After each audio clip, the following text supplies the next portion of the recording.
May 19th, 1944. North Pacific.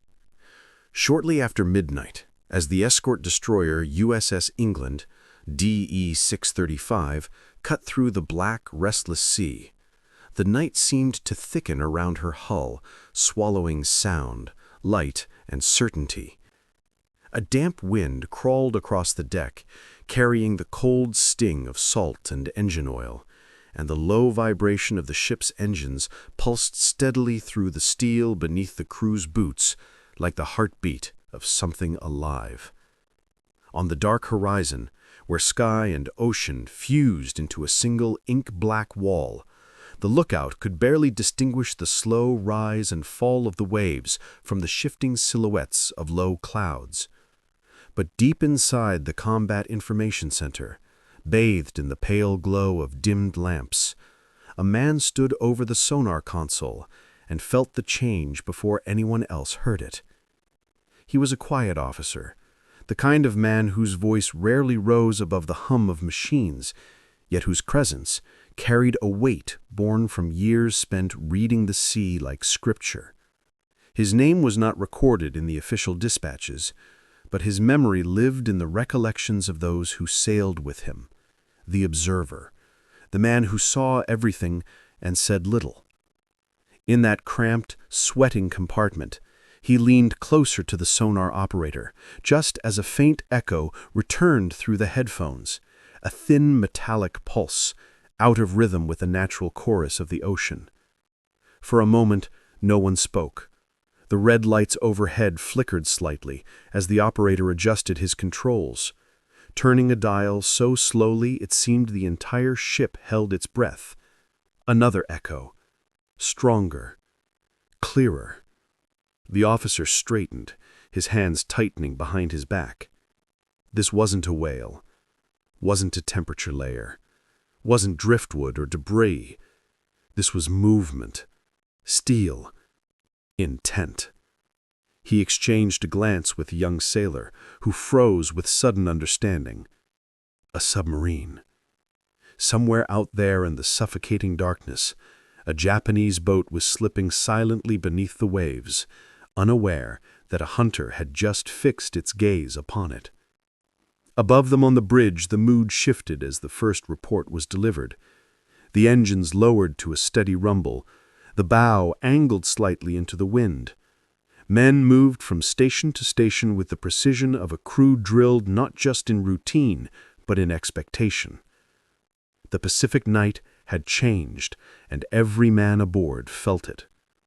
The officer stepped out onto the deck for a moment, the cold air hitting his face as he scanned the horizon. He knew, though none of them could imagine how fully, that what had just begun was not a single interception, but the opening stroke of a relentless hunt, one that would echo through naval history long after the men of England were gone. He listened to the wind pressing against the antennas above him, smelled the mixture of salt and diesel, and sensed the tension tightening like a drawn bowstring. Somewhere below that dark surface, an unseen enemy moved with the arrogance of a predator convinced of its own invisibility. But tonight, the ocean favored the listener. Tonight, the darkness parted just long enough for one faint pulse to reach human ears. And as the officer returned inside and the ship prepared to strike, he could not shake the feeling, a feeling that clung to him like cold mist, that this was only the beginning, and the sea was about to reveal far more than any of them were prepared to face. The morning after the first contact rose slowly over the Pacific, draping the USS England in a pale, uncertain light that softened the hard lines of her steel frame, but revealed nothing about the dangers waiting ahead. The ship herself was unremarkable at first glance. 306 feet of compact, functional design, built not for glory, but for endurance, speed, and the precision of a well-trained crew. Yet for the man observing her from the deck, hands clasped behind his back as the sunrise bled across the horizon, England was more than metal and rivets. She was a purpose given form, a vessel shaped by a war that demanded ingenuity rather than grandeur.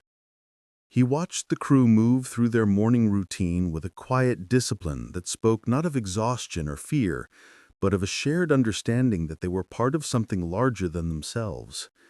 The young sonar men, boys, some of them barely 20, carried the weight of the ocean in their hands, listening for the faintest whisper of a submarine's propellers through the static of the deep. The gun crews drilled and re-drilled motions they could perform half asleep, their gestures smooth and instinctive, forged through repetition until they became a single, coordinated organism. Below deck, the engines throbbed like living lungs, pushing England through the waves with a steady determination that belied her modest size. But it was not the engines, nor the guns, nor even the ship's crew that defined her rising legend. It was something new, something that changed the very nature of anti-submarine warfare, bolted discreetly to her forward deck, the Hedgehog. The man paused at the rail and studied the strange, spiked launcher as it glistened with condensation in the morning light. It looked nothing like a traditional weapon, a grid of stubby barrels angled forward, capable of hurling 24 contact-fused projectiles in a tight, deadly arc. But what made Hedgehog extraordinary was not its shape, it was its philosophy. Depth charges punished water. Hedgehog punished mistakes. It did not explode unless it hit something solid. It rewarded accuracy. It rewarded discipline. It rewarded crews who could interpret the ocean's hidden signals with cold, mathematical precision. And the crew of England, through a mixture of training, instinct, and their own emerging confidence, wielded the Hedgehog with a mastery the designers themselves had not expected. Sonar operators fed bearings to the bridge, the helmsman held course with surgical steadiness, and the weapons crew stood ready to fire the instant the target appeared within the invisible geometry of their attack patterns. The man thought about this as he walked the length of the deck, how the ship had been built not to dominate by brute strength, but to outthink and outlisten enemies hiding beneath the waves. Every sailor aboard knew the Japanese submarine force had grown increasingly desperate and aggressive as the war tightened around them. They lurked deep and silent, relying on instinct and routine, confident that the ocean would protect them as it always had. But the ocean had changed. Technology had changed. Humanity had found a way to pierce the sanctuary of depth and pressure.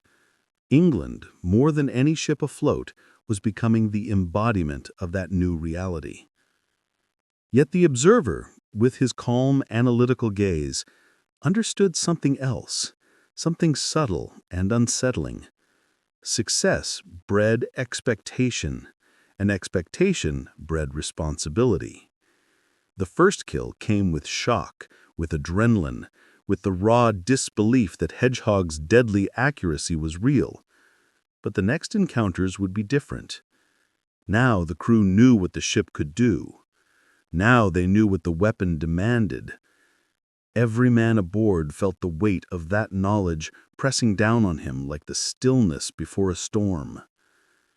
As England pushed deeper into the vast emptiness of the Pacific, the man sensed a shift in the air, a quiet tightening of the atmosphere, a sharpening of focus that made casual conversation fade away and left only the hum of machinery and the hushed calculations of men preparing for another strike.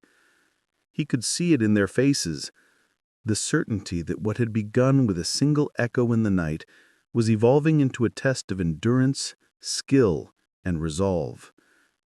And though none of them could yet admit it aloud, each man aboard felt the same electric tension building, the understanding that the ocean was not finished speaking, and the next message it carried might shake the ship to her core. The sun had barely climbed above the horizon when the first coded report arrived, a fractured, hurried transmission intercepted miles away, its distant clicks and tones decoded by American cryptographers and relayed across the fleet with the urgency of a flare streaking through a night sky. The message was simple, almost spare in its wording, yet its meaning tightened the air aboard the USS England like an unseen hand closing around a throat. A Japanese submarine group was on the move. Their positions were imperfectly known, little more than rough coordinates on an endless canvas of ocean. But it was enough. Enough to change the ship's direction, enough to awaken the sharpened instincts of every man aboard. The observer, the quiet officer who absorbed each moment with a stillness that seemed carved from the ship's own steel, stood in the Combat Information Center as the navigators marked the new search grid on their chart. His gaze moved from the penciled circles and arrows to the men huddled around the sonar screens, their faces lit by the green glow of phosphor. He could feel something gathering in the room, a pressure as real as the rising swell outside, the beginning of a hunt. Within hours, England sliced into the designated sector, where the sky stretched wide and empty and the sea lay deceptively calm. The ship slowed. Sonar pings echoed through the deep. Men leaned in close to their instruments, listening for anything. A flutter in the ocean's heartbeat, a hesitation in the returning signal that might betray the presence of steel moving beneath the waves. They knew the Japanese boats were near. They knew one mistake, one careless change of course, could allow a submarine to slip away unseen, and with it, the opportunity to strike a blow that would reverberate far beyond this lonely stretch of Pacific. Then it came. A faint, hesitant echo, a single metallic pulse against the endless hush of water. The sonar operator stiffened, eyes widening. He adjusted the dial, breath held tight in his chest. Another pulse, stronger, consistent, a contact. The message rippled through the ship with the speed of electricity. The engine shifted. The bow angled toward the bearing. Men moved with a practiced urgency. No panic, no frantic scrambling, only that tight, breathless coordination that separated trained sailors from ordinary men. The observer, the quiet officer who absorbed each moment with a stillness that seemed carved from the ship's own spiel, stood in the Combat Information Center as the navigators marked the new search grid on their chart. His gaze moved from the penciled circles and arrows to the men huddled around the sonar screens, their faces lit by the green glow of phosphor. He could feel something gathering in the room, a pressure as real as the rising swell outside, the beginning of a hunt. The commander called for attack speed. The ship surged forward. Hedgehog crews stood ready, their hands poised above the firing controls, waiting for the precise moment when mathematics, instinct, and opportunity aligned. The ocean ahead seemed to darken, as though aware of the violence gathering aboard the destroyer escort. The first salvo arced forward in a quiet burst, the projectiles disappearing into the waves without splash or flame. For a few seconds, nothing happened. A silence so deep it felt unnatural. The men held their breath. The ocean swallowed every trace of movement. Then, from beneath the surface, a low, muffled thud rolled through the hull, followed by another. Then a rapid sequence of explosions that rattled bolts and shivered steel. The submarine had been struck. Hedgehog had found its mark with brutal precision. A grim murmur passed among the men, not cheer, not celebration, but something colder, more restrained. Confirmation came moments later, debris and oil rising to the surface, spreading across the waves like a dark stain. The enemy boat was gone. Yet even as the sea calmed and the tension ebbed, the observer sensed no relief within the crew. Instead, he felt a strange gathering momentum, a force pulling them forward, as though the ocean itself were guiding their next steps. The first kill had not satisfied them. It had awakened something, a clarity, a purpose. And as England resumed her course into the vast unknown, the cryptographer's second report, intercepted just hours earlier, but now fully decoded, waited in the radio room, ready to reveal that another Japanese submarine had entered the same deadly grid, unaware that a new predator had been born among the waves. By the time the sun slipped behind a bank of heavy clouds that evening, the USS England had already altered course twice, pulled by new intercepted fragments of Japanese communication, hurried, uncertain signals that hinted at a shifting submarine patrol line struggling to regroup. The ocean around the ship had changed. The wind carried a colder edge. Even the waves seemed to rise with a different rhythm, as though sensing that the balance beneath the surface had been disturbed. And standing on the starboard side, the quiet male observer felt it too, a shift not only in the sea, but in the men themselves. They were no longer merely vigilant, they were becoming hunters. The second submarine had fallen hours earlier, dragged into the deep by another precise Hedgehog salvo that struck with mathematical perfection. The moment of impact, a dull, rolling concussion that spread through the hull like a deep, muted heartbeat, lingered in every man's memory. But instead of pride, a more complex emotion had taken root aboard England. A sharpened concentration, a growing certainty that fate had placed them in a position few ships ever reached. And the officer sensed that the men, even the youngest among them, were now attuned to something larger than routine combat. That night, the search intensified.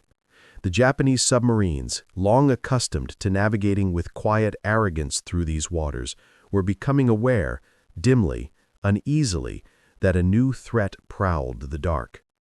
Somewhere within this vast grid, the third enemy boat crept forward, unaware that England was closing in with a predator's patience. Inside the Combat Information Center, the dim red lights cast shadows across the faces of the sonar team. The observer stood behind them, arms folded, gaze steady. The operators leaned close to their instruments, listening through static and ocean echo, waiting for the faint pulse that would betray another steel hull gliding through the depths. Minutes passed, then an hour. The ship moved in slow, deliberate arcs, weaving across the projected track of the submarine group. The atmosphere grew heavier, taut as a drawn wire. Then, a whisper, a faint, broken return, barely there, but unmistakably foreign to the sea. The ship came alive. Orders moved through the compartments like an electric current. Men shifted into position with the smooth precision of muscle memory. The engines adjusted, the bow angled into a calculated intercept. Hedgehog crews steadied themselves, their fingers tight around the edges of their controls. What followed was not a quick strike. The Japanese submarine commander, experienced and cautious, sensed danger beneath the surface. The boat veered, dove, then climbed into a thermocline, a layer of sharply shifting temperature that twisted sonar reflections into uncertainty. The ocean became a labyrinth of false echoes. The sonar operator fought to isolate the true signal from the chaos of refracted sound. Sweat rolled down his temple as he recalibrated again and again, refusing to lose the target. The observer felt the strain radiating from the men, the fear that the enemy might slip away, that the ocean might swallow its whisper before they could strike. But the ship held steady. The crew trusted the machine, trusted their training, trusted one another. Inch by inch, England closed the gap until the contact steadied, sharpened, grew distinct once more. The commander issued the order. The ship aligned. Hedgehog barrels tilted. The launch sounded, a swift, quiet burst, almost gentle. A heartbeat of silence. Another. Then the ocean answered. A series of deep, muffled detonations erupted beneath the waves, rolling upward through the water and into the hull. The vibrations rattled through the steel deck, through the beams overhead, through the bones of every man aboard. The submarine had been struck. The third kill in less than 3 days. And yet, even as confirmation rose with the oil split drifting across the surface, the observer felt a deeper current stirring within the ship and its crew. A power gathering. A transformation. The men no longer wondered whether they could do this.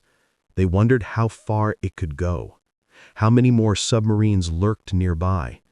how long this improbable momentum might last. Somewhere in the night, as the ship resumed its patrol and the sea swallowed the last traces of destruction, a fourth Japanese submarine moved unknowingly into the path of a hunter that no longer doubted its purpose. And the man watching from the bridge felt the unmistakable truth settle like weight upon his shoulders. The real test had not yet begun. By the fourth day of the hunt, exhaustion had begun to cling to the men like a second skin. The USS England had destroyed 3 submarines in rapid succession, and a fourth had fallen only hours earlier, a kill so swift and clean that even the most seasoned sailors found themselves staring at the spreading oil with a mixture of disbelief and unease. Word of England's uncanny success traveled quickly across the fleet, carried by encrypted reports and incredulous voices. But glory did not soften the ship's routine. It hardened it. The observer, the quiet officer whose gaze never rested, who had watched men grow from cautious professionals into relentless hunters, sensed the change pressing heavily over the vessel. Sleep came in ragged fragments. Meals were swallowed standing. Hands trembled, not from fear, but from the strain of sustained alertness. The Hedgehog crews, their ears ringing from detonations that still reverberated in their bones, remained at stations long after their shifts ended, unwilling to step away from the weapon that had made them instruments of history. It was on the evening of May 26th that another signal reached the ship, a decoded fragment of Japanese transmission, hurried and incomplete, but unmistakably urgent. Another submarine was moving through their patrol sector, the 5th. A vessel assigned to reinforce the collapsing Japanese perimeter, hurrying north to plug holes that England herself had torn open. The ocean was darker than usual that night, as if the sky had lowered itself onto the water and smothered the horizon.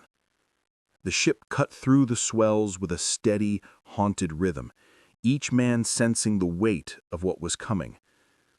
The observer stood on the starboard deck, listening to the sea slap against the hull, feeling the faint tremor of the engines through the soles of his boots. He could see silhouettes moving along the deck, shapes bent slightly with fatigue, yet driven by something stronger than strength alone. The knowledge that the next few hours could either cement or shatter the ship's extraordinary momentum. The sonar team detected the contact near midnight. The return was faint at first, distorted by heavy seas, but steady. The submarine was maneuvering cautiously, perhaps aware that the waters had grown dangerous. The ship's crew assembled with a hushed urgency. No one shouted, no one spoke above a whisper. The CIC filled with the tense hum of machinery and breath. Then the chase began. The submarine dove. England pursued. The enemy zigzagged, cutting through layers of shifting temperature that warped sonar pulses. The operators' faces twisted in concentration as they fought to keep the contact from slipping into silence. Minutes stretched into an hour. The ship curved across the sea in tight arcs, engines growling under strain. At one point, the contact vanished entirely, swallowed by the thermocline, a stomach-dropping moment in which every man aboard seemed to lean forward as if willing the ocean to give up its secret. Then the echo returned, stronger, closer. The call to prepare Hedgehog rang out, and the crew tightened like a single muscle. The observer watched them through the CIC doorway, shoulders hunched, hands trembling slightly, eyes locked on gauges and bearing lines. They knew they had perhaps only one clear shot, one moment when the geometry aligned perfectly. If they missed, the submarine would escape into the shifting darkness, leaving only doubt in its wake. The ship steadied. The bearing sharpened. The order came, the Hedgehog salvo launched forward into the pitch-black water. For a breathless few seconds, nothing. Absolute silence. the kind that presses against eardrums and forces men to hold their breath. Then a thunderous chain of muffled explosions rising from the deep, vibrating through steel and bone alike. Shockwaves rolled through the hull. A low, rumbling growl followed. The fifth submarine had been torn apart. The crew exhaled as one, but relief did not settle over them. Instead, something colder did, a realization that the hunt was not finished. Even now, another submarine moved somewhere ahead of them, pushing through the darkness unaware that England, drained yet unwavering, was coming. The observer stepped back toward the rail and stared into the endless night. The air tasted metallic, the horizon was void, and in that emptiness he felt the quiet, terrible truth. The crew had reached the knife edge of their endurance. Their bodies begged for rest, their minds flickered with fatigue, their ammunition stocks for the Hedgehog were thinning. Yet ahead, somewhere in the shifting blackness, lay the sixth submarine, the final test, the strike that would define whether England's impossible streak would be remembered as miracle or myth. The final submarine died just after dawn on May 31st, though died hardly captured what the men aboard USS England felt as the last violent bloom of Hedgehog explosions rolled upward through the deep. It was not triumph that washed across the deck, nor the wild elation that stories later tried to paint over those 12 days. What the observer, the quiet officer whose eyes had absorbed every moment, saw instead was something quieter, heavier, almost reverent. The men stared across the widening spill of oil that crept over the surface, their faces pale with exhaustion, their uniforms stiff with salt and sweat, and in their silence lay the unmistakable understanding that they had crossed a line few sailors ever approached. The sixth submarine had fought desperately, diving through temperature layers, cutting sharp, evasive arcs through the ocean's shifting density. For nearly 2 hours the hunt twisted through the waves like some primal struggle between unseen predators, sonar pulses slashing through the water in rhythmic calls, each returning echo a fragment of the enemy's last frantic movements. The England's crew, running on willpower more than strength, stayed locked in the grim geometry of the chase, their eyes red, their breath shallow. And when the last attack run came, one precise moment where the ship aligned perfectly with the fading contact, the Hedgehog crew fired with the trembling certainty that it was their final chance. The explosions that followed were deeper than the others, a rolling, layered thunder that shook the handrails and rattled loose bolts. When the ocean stilled, the oil slick that surfaced told them everything. The last of the 6 submarines was gone. 12 days, 6 kills, a record no ship in history had matched before or would match again. But the observer knew the significance reached far beyond the numbers. The Japanese submarine line, positioned ahead of the Marianas invasion, had been shattered. Intelligence networks that depended on those boats to relay sightings, coordinate counterattacks, and disrupt American operations had been severed. And as the U.S. Navy prepared for the decisive Battle of the Philippine Sea, the Great Marianas Turkey Shoot, the absence of those submarines tilted the balance in ways historians would later struggle to quantify. A blind enemy is a vulnerable enemy, and England had rendered a portion of the Pacific blind. In the days that followed, the ship continued her patrol, though the crew moved with a strange mixture of pride and disbelief. They received messages, stunned congratulations, incredulous confirmations, the kind of clipped, formal praises that barely masked the awe behind them. Admirals named the ship in dispatches, fleet commanders sent word of gratitude. Yet aboard the vessel, the men barely reacted. Most simply sank into brief, dreamless sleep as soon as they were relieved from watch, their bodies finally claiming what the hunt had taken. The observer watched them, noting how the youngest sailors walked as though carrying invisible weight, how the veterans stared at the waves with a distant, almost haunted calm. The sea had tested them, not only their skills, but their endurance, their judgment, their cohesion, and in return it had etched something permanent into their faces. Awards would come later: Presidential Unit Citation, individual commendations, promotions. The ship would continue to serve until war's end, its hull bearing no special marks, despite having accomplished something so deadly and precise that it bordered on the improbable. And the men, dispersed in the years after the war, would carry with them the memory of that strange, relentless stretch of time when they became something more than sailors. Instruments in a sequence of events that reshaped the Pacific conflict. The observer noted all this quietly, his gaze lingering on the ship as she cut once again through calm water, her wake spreading out behind her like a long, pale scar. Historians would later argue about the impact of those 12 days, measuring them against fleets lost and battles won. But for those who lived it, the truth was simpler, sharper, and far more human. England's success was no miracle. It was the product of discipline, training, technology, and an unbreakable will to fight beneath the crushing weight of fatigue and fear. As the sun climbed higher and the oil slick drifted behind them, the observer closed his eyes for a moment and listened to the steady pulse of the engines, the same sound that had accompanied every attack, every chase, every explosion deep below. And he knew, without needing any report or commendation, that those 12 days would remain one of the most extraordinary feats in naval history. The ocean forgets nothing, and neither would the world.